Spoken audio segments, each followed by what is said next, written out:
Hi guys, welcome to my SPM blog. मैं मीतू शुक्ला आज लेकर के आई हूँ कि अपने पितरों को पिंडदान क्यों करना चाहिए। पहले पिंडदान कौन किया था, जब से प्रथा शुरू हो गई कि पितरों को पिंडदान करना चाहिए। एक कथा मैंने वाल्मीकि रामायण से ली हूँ। ये जो मेरी कथा बहुत सुंदर है। जो अच्छा लगेगा तो मेरी वीडियो को लाइक करिएगा, शेयर करिएगा, सब्सक्राइब करिएगा। ज़्यादा न देर करते हुए मैं कथा को शुरू कर रही हूँ। वाल्मीकि रामायण में ये लिखा गया है, सीता माता को राजा दशरथ की पिंडदान क्यों करना पड़ा। ये कहानी शुरू होती है राजा दशरथ के पिंडदान से। राजा दशरथ के मृत्यु के बाद से ऋषि वशिष्ठ ने रामचंद्र जी को ये सूचना भेजी कि हे पुत्र राम, तुम्हारा पिता राजा दशरथ अब इस संसार में नहीं है। अब उनके पिंडदान के लिए तुम्हें गया में जाना होगा, क्योंकि जो मनुष्य सर्वप्रथम मुंडन कराकर फल्गु में स्नान कर कर पिंडदान करता है, वो अपनी 7 पीढ़ियों को उतारता है। ब्रह्म योनि में पिंडदान करने से पितरों को स्वर्ग मिलता है। प्रेत योनि में पिंडदान करने से प्रेत बाधाओं से मुक्ति मिलती है। यानी गया ऐसी पवित्र भूमि है कि गया में पहुंच जाने से पितरों को कष्ट से छुटकारा मिलने लगता है। इसीलिए महर्षि वशिष्ठ ने रामचंद्र जी को पिंडदान करने के लिए कहा। ऋषि वशिष्ठ जी ने आज्ञा का पालन करने के लिए ऋषि वशिष्ठ जी की आज्ञा का पालन करने के लिए रामचंद्र जी और लक्ष्मण श्राद्धादि के लिए सामान लाने चले गए, चावल, तिल, कुसा आदि, और सीता जी को फल्गु नदी के किनारे बैठा गए। इतने में सीता जी ने देखा राजा दशरथ बालू के रेत से निकल रहे हैं और हाथ ऊपर किए पिंड मांग रहे हैं।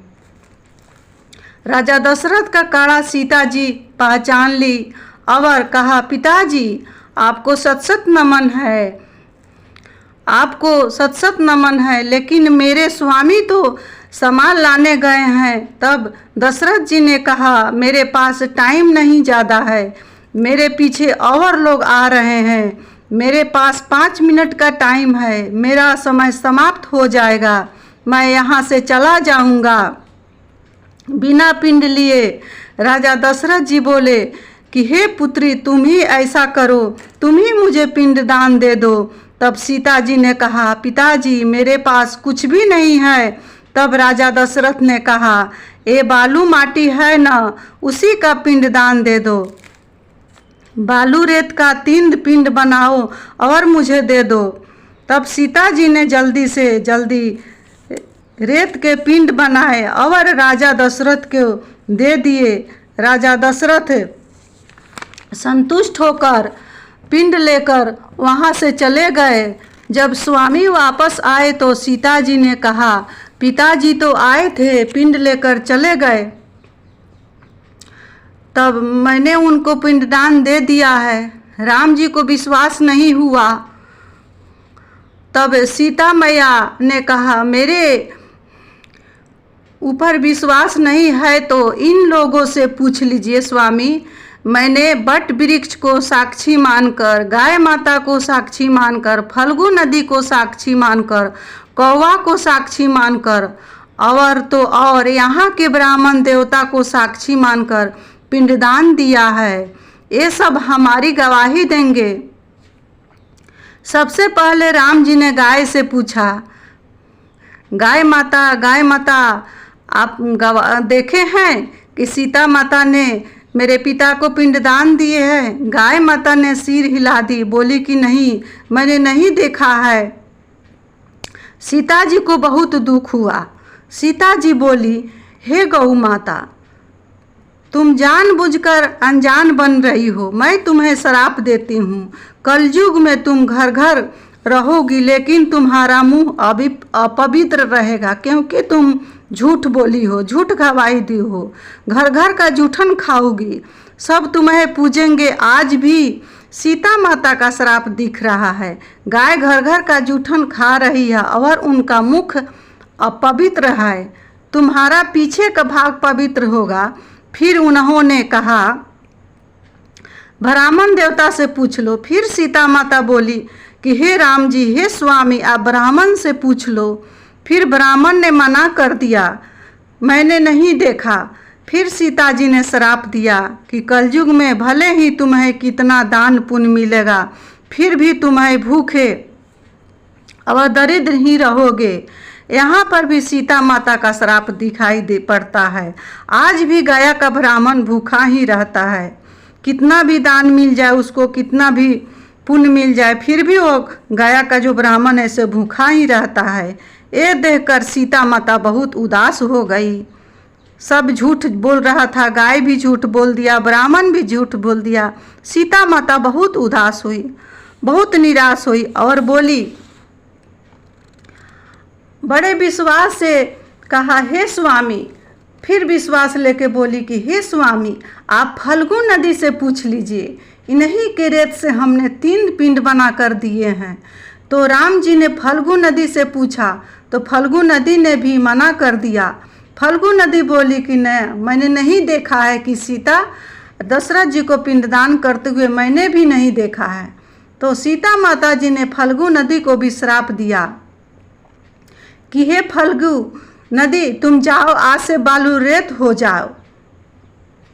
सीता माता को श्राप से फल्गु नदी आज भी बालू रेत हो गई है। कितना भी पानी बरसेगा, तुम सिर्फ बरसात की नाला की तरह बनकर बहती रह जाओगी। नदी की तरह तुम्हारे अंदर हमेशा जल कभी नहीं रहेगा। सीता माता बोली कि हे फल्गु नदी, तुम हमेशा बालू रेत ही रहोगी, नाला के तरह बहोगी, कभी भी नदी के तरह तुम्हारे अंदर पानी नहीं रहेगा।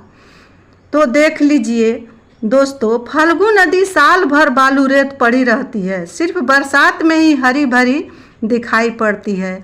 आज भी सीता जी का श्राप वहाँ दिखाई पड़ रहा है। फिर उन्होंने कहा, कौवा से पूछ लीजिए। राम जी ने कौवा से भी पूछा, कौवा भी झूठ बोल दिया, बोला कि नहीं, मैंने नहीं देखा है। सीता माता ने बहुत दुखी हुई, बहुत निराश हुई। दुखी होकर सीता माता ने कौवा को भी श्राप दे दिया कि तुम्हारा पेट कभी अकेला नहीं भरेगा। हे कौवा, तुमने भी झूठ बोला, तुमने भी गवाही गलत दिया, मेरा सही बात तुम नहीं बोला, मेरे विश्वास को तोड़ा। तुम्हारा पेट अकेला कभी नहीं भरेगा, तुम्हें झुंड में ही भोजन मिलेगा और तुम आकस्मिक ही मरोगे। सीता माता का श्राप यहाँ पर भी दिखाई पड़ रहा है। आज भी कौवा का पेट झुंड में ही भरता है और आकस्मिक ही कौवा मरता है। जब सीता माता हर तरफ से निराश हो गई तो एक ही उम्मीद की किरण दिखाई पड़ी, बट वृक्ष। सीता माता ने बट वृक्ष से कहा, मैंने आपके सामने अपने पिताजी का पिंडदान किया है, आपने देखा था ना। बट वृक्ष से माता सीता पूछी कि हे बट वृक्ष, मैंने आपके सामने में ही मैंने अपने पिता का पिंडदान किया था, आपने देखा था ना। तो बट वृक्ष ने कहा, हाँ मैंने देखा था, आपने अपना ससुर का पिंडदान किया है। तब सीता माता ने बट वृक्ष को प्रसन्न होकर बहुत आशीर्वाद दिया। माता का हृदय एकदम गदगद हो गया, बहुत खुश हुई माता और बट वृक्ष को आशीर्वाद दी।